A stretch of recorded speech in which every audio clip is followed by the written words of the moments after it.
একটি সংসার কখনোই একদিনে সুন্দর হয়ে ওঠে না। ছোট ছোট ভালোবাসা, যত্ন আর গুছিয়ে রাখার অভ্যাস সব কিছু মিলিয়েই একটি সংসার সুন্দর হয়ে ওঠে। যারা সংসারকে ভালোবাসেন তারা সংসারের প্রতিটা জিনিসের যত্ন নেন। আসসালামু আলাইকুম। সবাইকে স্বাগত জানাই আজকের ভিডিওতে। আশা করছি সবাই খুব ভালো আছেন। আলহামদুলিল্লাহ আমিও ভালো আছি আল্লাহর রহমতে, আপনাদের সবার দোয়া ও ভালোবাসায়। সকালে নাস্তার পর্ব শেষ হয়েছে, তারপরে এই কাজগুলো করছি আপনাদেরকে সাথে নিয়ে। আসলে কি, গুছিয়ে কাজ করলে সব কাজই সহজ হয়ে যায়। এই যে মশলাগুলো আমি পটে ভরে রেখে দিয়েছি, এতে করে আমার রান্নার সময় ঝামেলা হবে না, অনেকটা কাজ সহজ হয়ে যাবে। আমার কাছে এই জিনিসটা খুব বিরক্ত লাগে যে রান্না বসিয়ে দিয়ে যদি মশলা খুঁজতে হয়, তেল খুঁজতে হয়, তাহলে খুব বেশি খারাপ লাগে। তো এই জন্য রান্নার আগে আমি রান্নাঘরে সব কিছু গুছিয়ে রেখে দেই। আর এই যে গুছিয়ে রাখার অভ্যাসটা, এটা কিন্তু একদিনে তৈরি হয়নি, আস্তে আস্তে করেই তৈরি হয়েছে। আসলে একটা সময় ছিল যখন রান্নাবান্না আর কিছুই বুঝতাম না, বা সংসারের কখন কি করতে হবে, কি লাগবে না লাগবে, কোন কাজটা এখন করতে হবে, কোন কাজটা পরে করতে হবে, এই সব ধারণাই ছিল না। আসলে সব কিছুই হয়ে যায় প্র্যাকটিসের উপরে।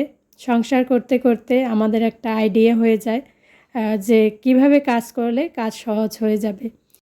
এখন তো কয়দিন ধরে প্রচণ্ড পরিমাণে গরম পড়ছে, আর এই গরমের মধ্যে কাজ করাটা তো একটু কষ্টসাধ্য হয়ে যায়, বিশেষ করে আমাদের মেয়েদের। কারণ রান্নাঘরে কাজ করাটা তো অনেক বেশি কষ্টের এই গরমের মধ্যে। তো যদি একটু বুদ্ধি খাটিয়ে কাজ করা যায়, তাহলে কিন্তু গরমের মধ্যে অল্প সময়ের মধ্যে সব কাজ গুছিয়ে নেওয়া যায়। তো এই জন্য খুব সকালে যদি ঘুম থেকে উঠে ঘরের কাজগুলো গুছিয়ে নিতে পারি, তাহলে কিন্তু অনেকটাই ভালো হয়। একদিকে গরম অনেক বেশি পড়ছে, আর সেই সাথে লোডশেডিং।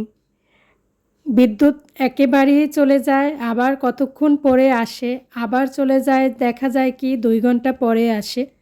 তো এই মতো অবস্থায় কিন্তু সংসারের কাজগুলো করে নেওয়াটাও একটু কষ্টসাধ্য হয়ে যায়। আমরা মেয়েরা রান্নাঘরে যখন কাজ করি, গরমে কিন্তু অসহ্য একটা কষ্ট ফিল হয়। তো দেখা যায় কি, একটু ফ্যানের নিচে বসতে পারি যখন মানে বিদ্যুৎ থাকে, একটু কাজ করি, আবার একটু ফ্যানের নিচে বসি। আর যদি বিদ্যুৎ না থাকে তাহলে তো কষ্ট দ্বিগুণ হয়ে যায়। তারপরেও তো করতেই হবে পরিবারের সদস্যদের জন্য। সকালের নাস্তা রেডি করা, দুপুরের জন্য রান্না বান্না করা, এবং সময়ের মধ্যেই এই কাজগুলো করতে হয়। তাই একটু বুদ্ধি খাটিয়ে কাজগুলো করে নেওয়ার চেষ্টা করি। যেমন খুব সকালে উঠে দেখা যায় কি সকালের নাস্তাটা রেডি করে নিই। সকালের নাস্তা রেডি করা হয়ে গেলে অনেকটা কাজ গুছানো হয়ে যায় আমার কাছে মনে হয়।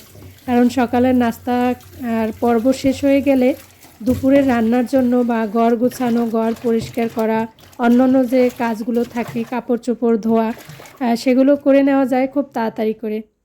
তো সেভাবেই চেষ্টা করি। রান্না করতে তো আর বেশি একটা সময় লাগে না, সময় লাগে এই যে ধোয়া, কাটা, বাছা এগুলো করতে। সবজি বাজার থেকে আনার পরে সেগুলো কিন্তু একটু বেশি ভালো করে ধুয়ে নিতে হয়, যেহেতু কীটনাশক ইউজ করা হয়। তো এই জন্য শাকসবজি আমি সবসময় একটু পানিতে কিছুটা সময় ভিজিয়ে রাখি, ভালো করে ধুয়ে নেওয়ার চেষ্টা করি। তো সেটাই আর কি, এগুলো রেডি করতেই সময় লাগে। আর সব কিছু রেডি করে নিলে রান্না করতে তো সময় লাগে না। এবছর এই গরমের সবজি এই প্রথমবার খাচ্ছি হচ্ছে চিচিঙ্গা। তো এর আগে চিচিঙ্গা কেনা হয়নি গরমের মধ্যে। তো এই চিচিঙ্গাটা অনেক বেশি ভালো ছিল, একদম কচি ছিল। চিচিঙ্গা যদি কচি হয় তাহলে কিন্তু খেতে বেশ ভালো লাগে। তো এই যে আমি কিন্তু খোসাগুলো ছাড়িয়ে একটা পাত্রে রেখে দিয়েছি, এতে করে আমার জায়গাটা পরিষ্কার করতে অনেকটা সুবিধা হয়। আর যদি এই খোসা ছাড়ানোর ব্যাপারটা এলোমেলো করে ছড়িয়ে ছিটিয়ে করতাম, তাহলে দেখা যেত এই জায়গাটা পরিষ্কার করতে আবার অনেকটা সময় লেগে যেত। তো এইভাবে ছোট ছোট কিছু অভ্যাস, গুছিয়ে রাখার অভ্যাস কিন্তু অনেকটা সুবিধা হয় সংসারের কাজগুলো সুন্দর করে করার ক্ষেত্রে। তো তারপরে এই তো আমি আমার মতো করে সুন্দর করে এই চিচিঙ্গাগুলোকে কেটে নিয়েছি। চিংড়ি মাছ দিয়ে রান্না করব। চিংড়ি মাছ দিয়ে রান্না বলতে একটু ভাজি করব। তো যেভাবে রান্না করব সেটা বিস্তারিতভাবেই শেয়ার করব। এদিক দিয়ে এই তো চাল ধুয়ে রেখে দিয়েছিলাম একটু সময় ভিজিয়ে, আর রাইস কুকারে পানিটাও বসিয়ে দিয়েছিলাম যাতে করে পানিটা একটু গরম হয়। তো এই যে এখন ভাত রান্না বসিয়ে দিয়েছি, আর এদিক দিয়ে এই তো যা রান্না করব সবজি এগুলো কেটে নিয়েছি। আজকে হলো এই যে চিচিঙ্গা ভাজি করব, আর সেই সাথে ঢেঁড়স ভাজি করব, আর একটু ডিম ভুনা করব। গরমের সময় যতটা হালকা পাতলা রান্নাবান্না করা যায় ততটাই ভালো হয়। রান্না করতেও একটু সহজ হয়, কষ্ট কম হয়, আর এই গরমের মধ্যে খাওয়া দাওয়াটাও তো একটু হিসেব করে খেতে হয় শরীর সুস্থ রাখার জন্য। তো আজকে একদম গরম উপযোগী রান্নাবান্নাই করেছি। শাকসবজি খেতে আমার কাছে অনেক বেশি ভালো লাগে। প্রতিদিন যদি শাকসবজি খাওয়া যায় অনেক ভালো হয়। তবে প্রতিদিন শাকসবজি খাওয়া হয় না যদি বাসায় শাকসবজি না থাকে বা বাজার থেকে আনা না হয়। আর এখন দেখা যায় কি ফ্রিজে ওইভাবে একদিনে বেশি করে শাকসবজি কিনে আনা হয় না, রাখা হয় না আর কি। বাজার থেকে তাজা কিনে এনে খাওয়ারই চেষ্টা করি, যদিও বাজারে যে শাকসবজি পাওয়া যায় সব কিন্তু তাজা থাকে না, দেখা যায় 2-3 দিন আগের শাকসবজি তোলাও থাকে। তো যাই হোক, কেনা খাবার দাবার তো এইভাবেই, শাকসবজি কিনে খেলে ওইভাবে অতটা ফ্রেশ পাওয়া যায় না। নিজেদের জমিতে যদি শাকসবজি লাগানো যায় সবচেয়ে ভালো হয়, যেটা কিনা শহরের জীবনে সবাই করতে পারে না। অনেকে আছে এখন ছাদ বাগানে কৃষি করে, তারপরে হচ্ছে একটু খোলা জায়গা থাকলে বাড়ির আশেপাশে সেগুলোতে কিন্তু শাকসবজি লাগানো যায়, লাগায় অনেকেই। তো এই যে আমি কিন্তু চিচিঙ্গা বসিয়ে দিয়েছি।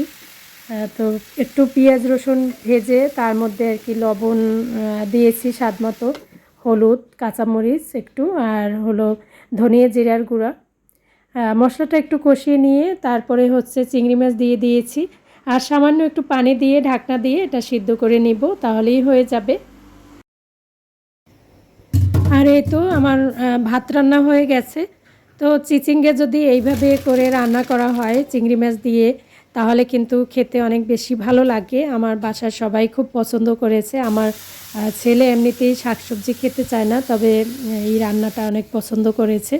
তো এই তো ঢেঁড়স ভাজি আর হলো চিচিঙ্গা ভাজি হয়ে গেছে, আর একটু ডিম ভুনা করেছি অফ ক্যামেরায়, আর এই তো ভাতটাকে আবার ফ্যান জ্বালিয়ে রেখে দিয়েছি। আমি তো সবসময় রাইস কুকারে হচ্ছে ফ্যান জ্বালিয়ে ভাত রান্না করি। তো ভাতগুলোকে আবার রাইস কুকারে দিয়ে রেখেছি, এতে করে ভাতগুলো গরম থাকবে। আর দুপুরবেলা কিন্তু গরম গরম ভাত খেতেই বেশি ভালো লাগে। আর এই তো আমার রান্না বান্না হয়ে গেছে, ডিম ভুনা সাথে হচ্ছে 2 পদের সবজি। তো রান্না শেষে রান্নাঘরের সব কিছু পরিষ্কার করে রান্নাঘর থেকে বের হতে পারলেই আমার কাছে স্বস্তি লাগে। অনেক সময় দেখা যায় কি রান্নাঘর থেকে রান্না করার পরে যদি সব কিছু গুছিয়ে রেখে না যাই, পরবর্তীতে এখানে এসে একদম মনটাই খারাপ হয়ে যায় যখন দেখি চারিদিকে সব কিছু এলোমেলো এবং অনেক থালা বাসন বাটি প্লেট হাঁড়ি পাতিল এগুলো ময়লা জমে আছে সিঙ্কের মধ্যে। যখনকার কাজ তখন করে নিতে পারলে সবচেয়ে বেশি ভালো হয়।